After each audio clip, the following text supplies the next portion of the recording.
Hello, everybody, and welcome to the podcast of the WCCF Tech Peoples. We have the Keith Hello, everyone. and the Alessio. Hi.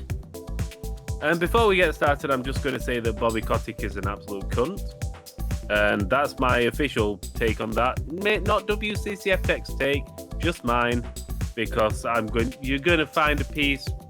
When this goes live, it's going to be a second piece about more layoffs at Activision, despite them being the most profitable they've ever been, and just sacking people because Kotick wants a 200 million payout. Probably wants 201 million because he's sacked another few people and left kids hungry. The absolute raving twat. But anyway, so yeah, that's not the topic for today. The topics for today are not Activision related. That'll be for another time. We're going to talk about Warner Brothers and the fact that every single game they're ever going to make is going to be delayed about 10 years. Going to talk about game engines and the fact that Microsoft are quite keen on using idTech, or they sound keen. And then we're going to talk about Game Pass. Again, more Microsoft. So it's a Microsoft day today, I think. And let's talk about Warner Brothers first, and we'll let Alessio introduce it. Yeah, it's just the latest news, the latest delay news, and people, just as a reminder, do not take any release date for granted this year until it's Right. really close, because there have been already many delays, and the very first one was for a Warner Bros. Game, Hogwarts Legacy. Yeah. And now we also have a delay for Gotham Knights, which is the game from Warner Bros. Montreal. When was the last time they released a game? Was it something like 1982? It was, but it will be 9 years next year when they release the game. What was it? The previous game they released is Batman Arkham Origins, and that was in 2013. Good Lord. No. Yeah, I mean, we know, not officially, but there are concrete sources that they have cancelled basically 2 games.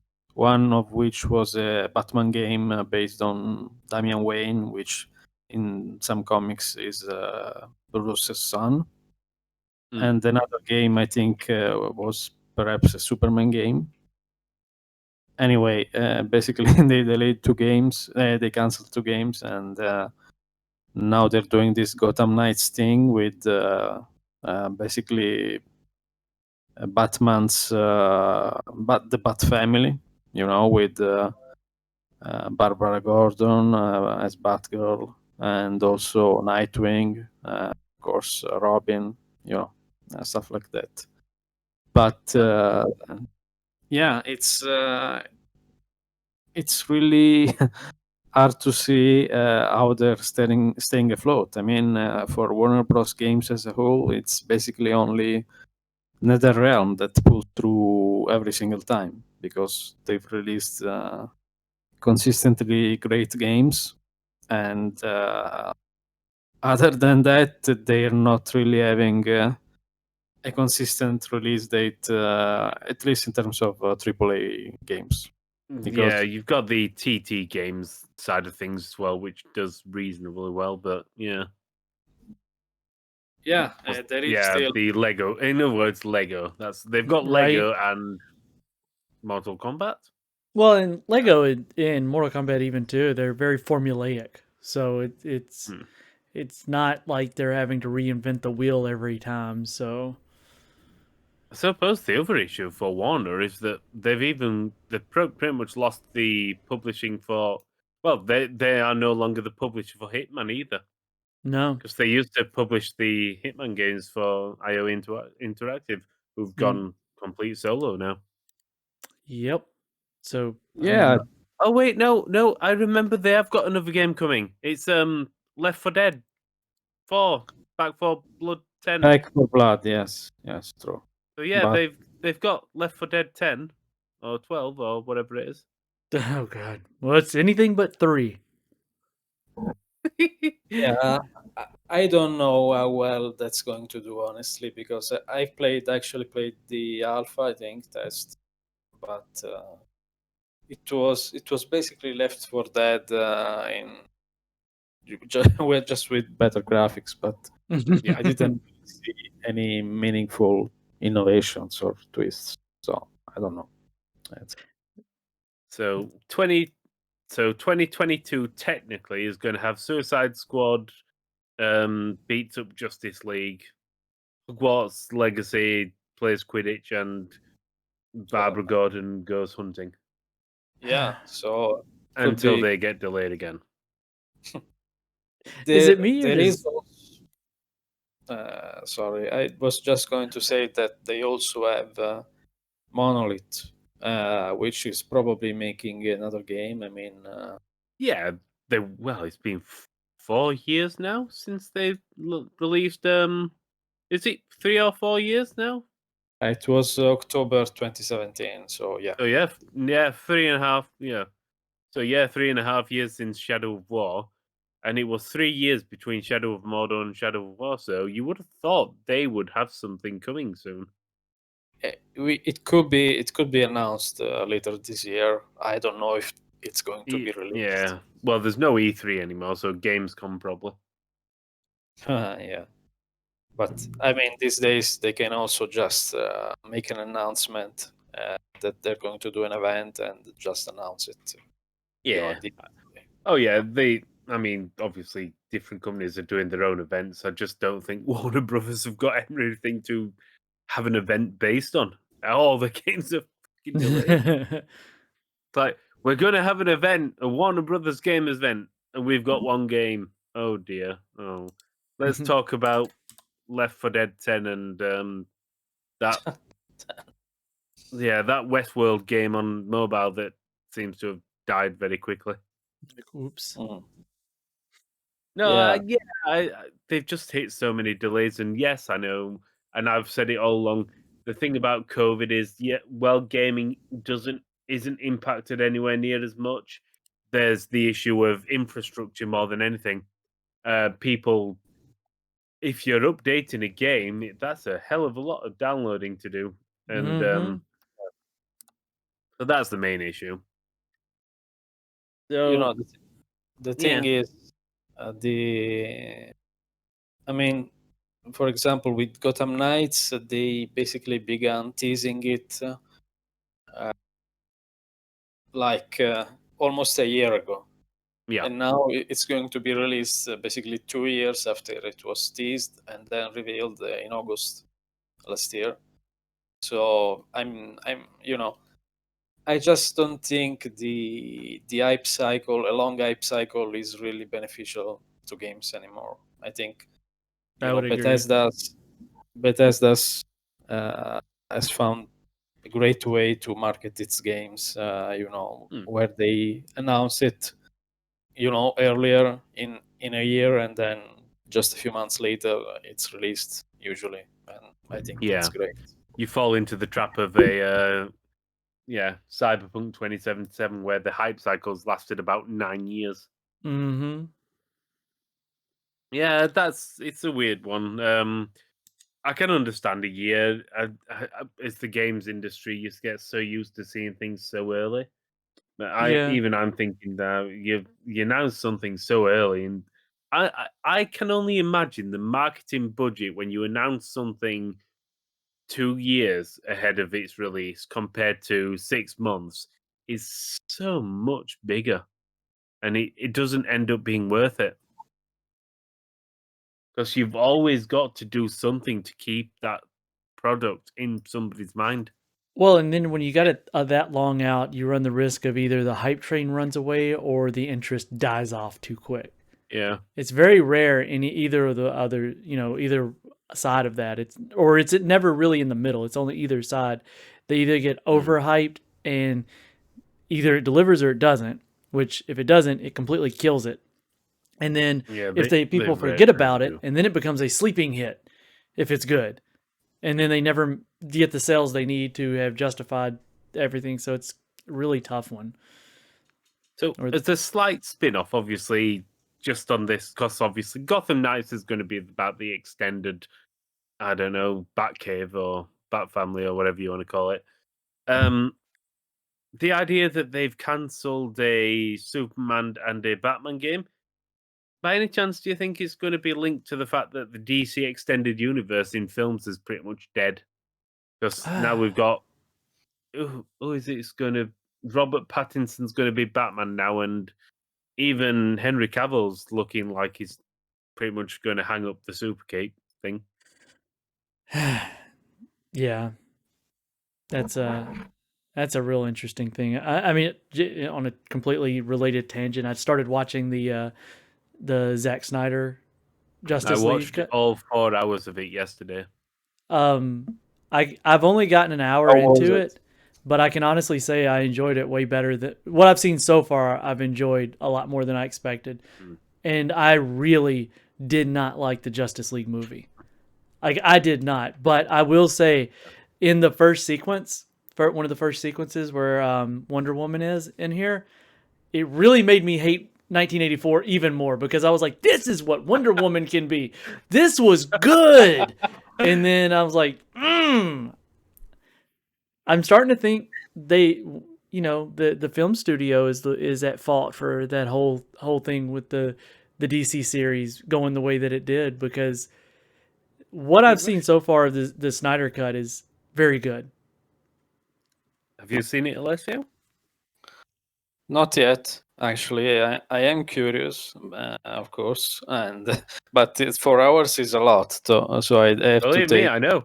I just literally put it on when I got home from work yesterday, and I think I ended up laying down in bed just watching it. I'm like this.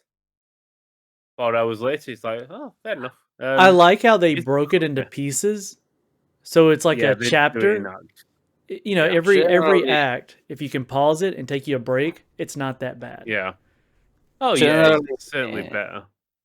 generally, I do like Snyder's movies. I mean, 300 and Watchmen, I think, are great mostly, and also the first Man of Steel was pretty good, the one with Cavill. Mm-hmm. Yeah. But coming back to games, what's really annoying to me is that we're seeing a lot of Superman and Wonder Woman. I mean, Superman now has also a pretty good TV series that's going on, Superman Lois. So we have seen a lot of these DC heroes on the screen, on the big screen, and on the small screen, but we are not seeing them in the games, which is a shame, I think, because I think there could be some great games based on Wonder Woman, on Superman, on Green Lantern, even. Give me the Arrow from There the are TV show any day. Yeah, there are many interesting DC heroes, but we don't really get to see any of them. I mean, only Batman, and now with Gotham Knights, it's basically they're basically all quite Yeah. similar to Batman in terms of The Harley Quinn show, yeah, powers. but yeah, And it's a weird one. also in the Suicide Squad game, they're basically twisting it up that we have to kill Justice League because must have gone bad somehow. I don't know. Maybe they're from a parallel universe, parallel Earth. But it's just shit because, I mean, who wants to play King Shark instead of Superman or Wonder Woman? It's very Seriously. true. I don't know. Yeah. Well, what else we Yeah. got here? Let's see. So, We can go I on think all that's days it. about Warner Brothers, from movies to games and everything. Yeah. Well, that's it. I think that's it. Just Warner Brothers going to be delaying every game forever, pretty much. If it's developed by a Warner Brothers studio, it's delayed. Other than that, we've got Microsoft and pretty much everything about Microsoft. They're quite keen now on idTech, just changing engines. Pretty much going to be using the same engine as Doom. And did Doom use it? Yeah, Doom definitely used it. Yeah. I mean, idTech itself has been around for a long time, but each Oh yeah. iteration of it in its latest one, is it idTech 7 now? Is it on 7? Or is it, Yes, yes, yeah, it is 7 is fantastic. We do know that it can utilize next gen features, so like ray tracing, DLSS, without any real issues. I mean, especially, I mean, it that engine helped pave the way for the Vulkan extension for ray tracing and such. Yeah. Um, the concern is what uh, is really the scope of it. Like it seems to be really good for first person shooters, but what else is it going to be good for? And I can definitely say for if Bethesda will drop the creation engine and Gamebryo and use idTech, I think the next Elder Scrolls and the next, Starfield could look absolutely fantastic. But I thought the same thing about the Frostbite engine. Frostbite. Yeah, because like back in the day when Frostbite was making the Battlefield games look, they were fantastic looking. The scale was great. They looked wonderful. But look what happened when they started pushing it into other games. I think we've even gone on about this before in the past when we were talking about Anthem. Is like it's a great engine for what it was designed for, but what happens Yeah. when you start trying to make it be other things?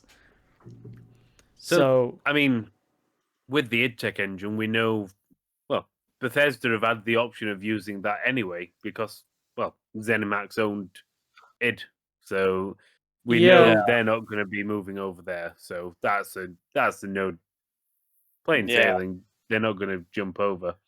no, Hopefully, it's they improve their engine. they're not. Their but engine is yeah. crap, and it's going to Yeah, stay it's crap dog shit. forever. I think.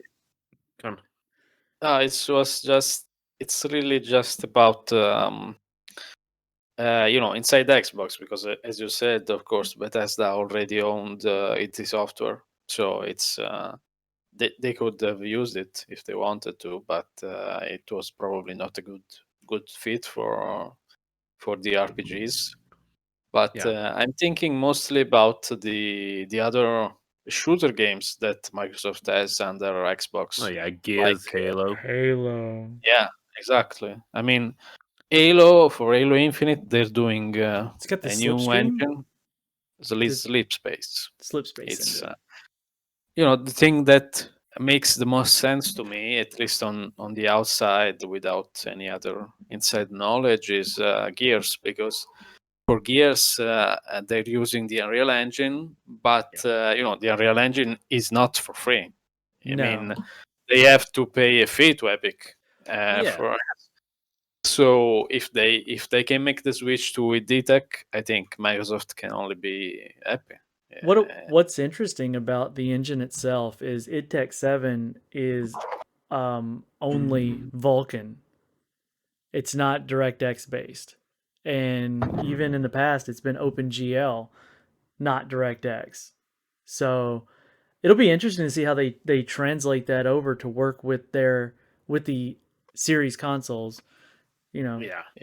Yeah, I assume they're going to have to I mean, right now it's to going through a wrapper, so I would imagine they would probably try to undo that and have it be natively supported with DirectX instead of having to run through a wrapper to do it. So yeah, I think they'll have to do a DirectX 12 DirectX 12 port for sure, but I don't think there are many differences right now, between the APIs.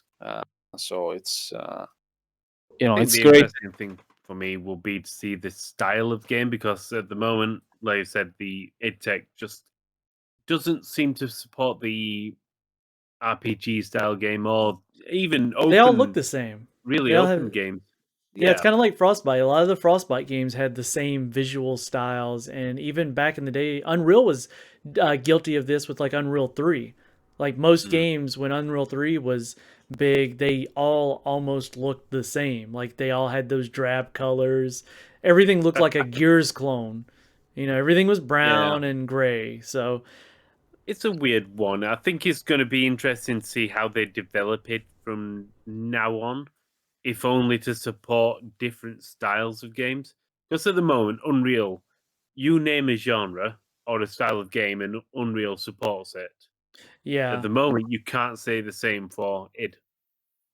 Yeah, for sure. I mean, the last game that wasn't technically a shooter to be made with the idTech was the first Evil Within, which ran on the 5th version of the idTech.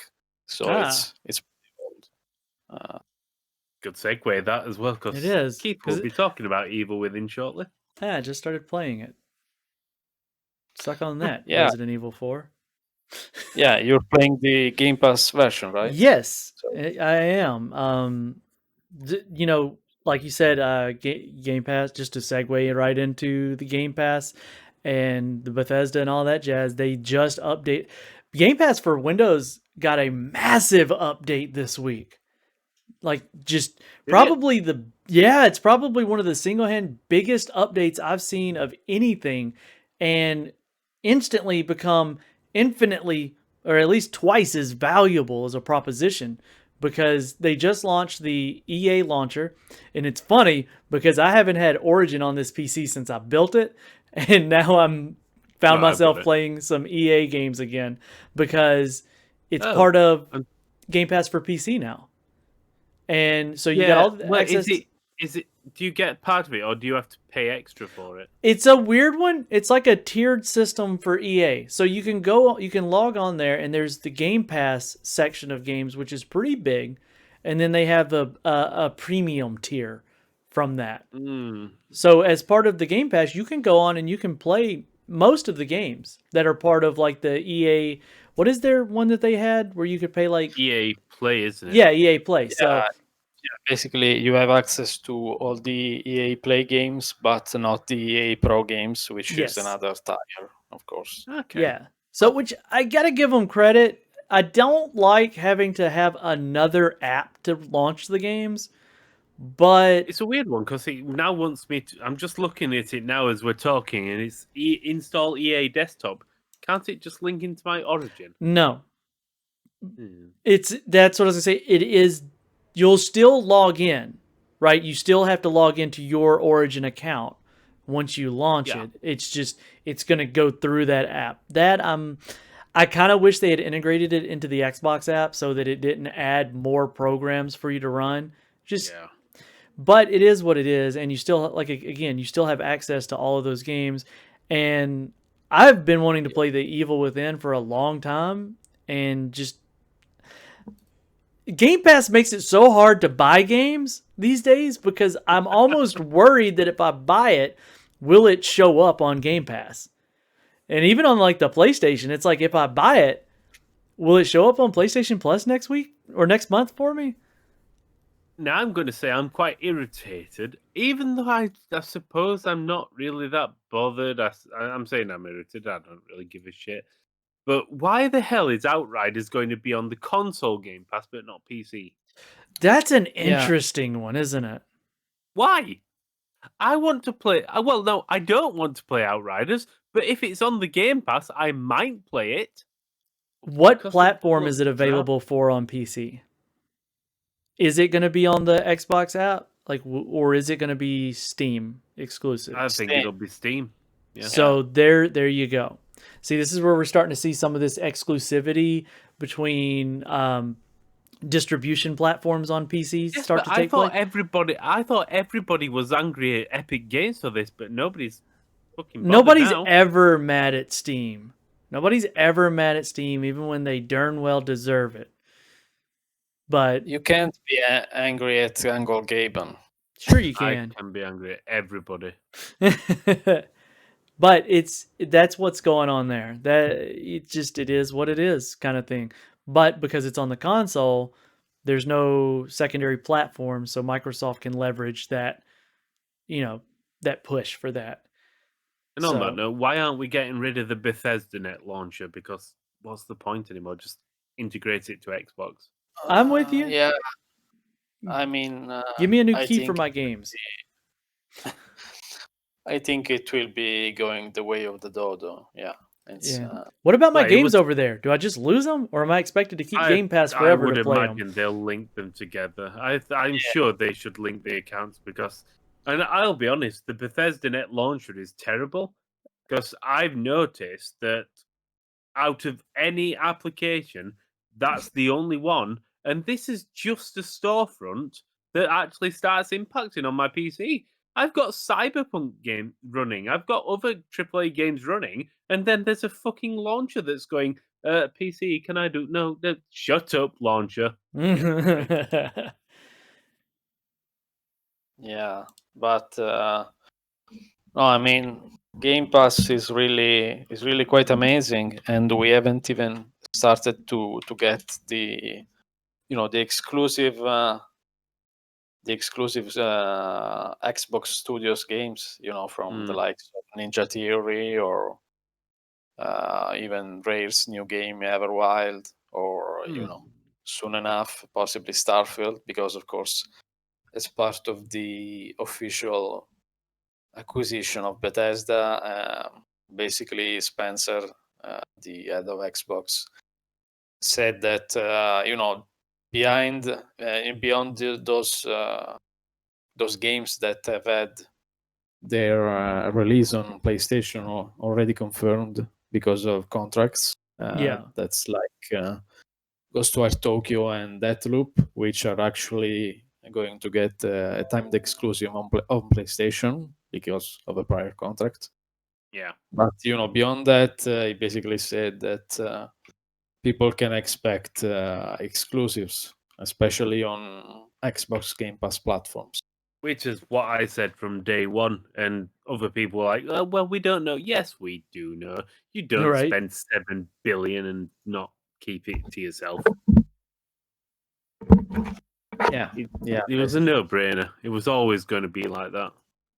So unless PlayStation opens up to Xbox Game Pass, which I don't see them doing in the near future, at least. Probably would be a smart move, but yeah. Gotta keep those walls up. Gotta keep that I think garden. I might. I'm just thinking now. I might just uninstall Bethesda Net thing. I'll get that. They got you they got the hooks in you. They got you now, Chris. It's not so much that; it's more the fact that I don't have any games on it that I want to play. No, I'm with you. Like- Game Pass just continue. The problem that I have with Game Pass is that so much has come to PC now that my my Xbox is doing a really good job just being a YouTube player. Hey, I still need to find a reason to turn my bloody PlayStation 5 on. I forgot how to turn it on last time. I genuinely, I had to ask Alessio, how do I turn the PlayStation 5 on? I forgot. How do you turn it on? There's a button at the bottom. Oh, there's a power button. You Imagine can just that. press the Yeah, but control. I forgot where the power button was. That's how little I use it. I We never. need games for the new generation. There are no games. Somebody asked me the other day, they were gonna like, hey, I got hold of a PS5. You want me to grab you one? And I was like, no, not yet. Maybe by the time I can go pick it up on the shelf, there'll be a game worth buying. Like I mean, I'm still in the back catalog from PS4 games, so I'm like, and I know that it'll run those games better. But I'm hoping that I can go pick one up by the time I get to where I can play Ghost of Tsushima, because that's a game I would like to play with all of the, features bumped up that it has. Yeah. So I'm holding off to playing it until I get the PS5. Actually, that game also already runs at 60 frames. So it doesn't even get a bump up. So it's pretty good. I don't have a Pro.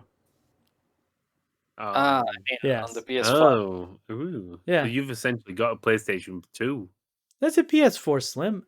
I'm fine with it. I am one of those few people, despite the fact that I run my PC the way that I do. The PS2 was fantastic. Right? The PlayStation 2 ran more games at 60 frames per second than the PS freaking 5. No, Yeah. seriously, guys, So, like 60 yeah, FPS Game was the Pass is- standard back then. Like you just went for what, and then the PS4 and the Xbox One, they were like, maybe we don't put any real hardware in it. Maybe we just run it at 30 FPS and tell everybody it's skinematic. They just had shit CPUs, honestly. That they did. Sony did a better job making 30 FPS playable than Microsoft did. I'll give them that. The exclusives, not the cross-platform trash. Yeah. So anyway, I think I'm done that's with it. about Okay. everything, really. Yeah, I think it's a good point to wrap up today. That's any last minute words? No, we've got other topics to talk about another time, and that'll be a long rant from me. There is just a tidbit of news that many were waiting for. Dying Light 2 is apparently still alive. Oh, That's good news. there we go. Yeah, they posted a brief video this week, and they, it ended with the 2021 date. So Oh, Yeah. so they're ambitious. yeah, hopefully, I mean, it should have come out a year ago. So it's that is true. Yeah, I've heard things, but yeah. Well, cool. Well, I don't have anything other than watching DLSS continue to grow and grow and grow. And No, I'm playing Starbase, Startopia, Space Base. I don't know what it's called. Is it Space Base or Starbase? How good can it be if you can't even remember the name? It's all right. It's decent enough. It's average. It's average. I'm playing the Wasteland review- 3. You played? Yes. I did the preview of that. In fact, my last press trip was to Berlin, and I played Wasteland and Iron Harvest, and I caught COVID as well. So yeah, that was good. About just over a year ago. Cool. So, yeah, good memories. I'm gonna go eat breakfast. Oh, it's gone 4 p.m. here. No, I can't eat breakfast, Keith. Ah. All right, guys. I guess, that's everything. So yeah, Bye. thank you all, and we'll see you next time. jazz hands.